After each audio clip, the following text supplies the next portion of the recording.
Φιλότα μου, όταν πήγαινε για ψάρεμα και δεν έπιανε ψάρια αρκετά και τσάκωνε και έπιανε φίδια.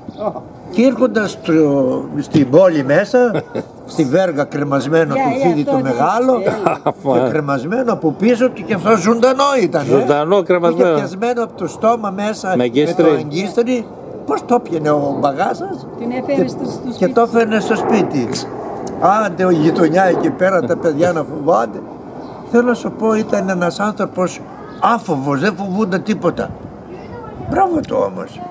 Και είχαμε αυτό και είχαμε λίγο θάρρος, ας πούμε. Είχετε κότσια που λέτε. Ναι. Έτσι. Με τη Διρούλα, τότε που ο πατέρα του μάλλον ο πατέρα και πάει να κάτσει στο δέντρο, απάνω στο δέντρο. Ναι. Και κατσανίτα και μέρα δεν μπορούσε να στο βρει και του παπά. Αλλά γιατί πράγμα τον μάλωσε. Μάλωσε ο μπαμπά σου. Ναι, τον μάλωσε για κάτι. Και αυτό πάει να κάτσει ένα ψηλό δέντρο και έχει του Ναι.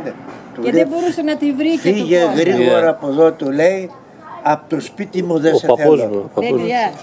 Και μετά ο μπαμπά, ο Κώστα, πήγε πάνω ένα δέντρο. Και ο τρανός για να είναι και κοντά στο σπίτι. Είχε σαν καρέκλα, έκατσα. Το φτιάχναμε εμείς.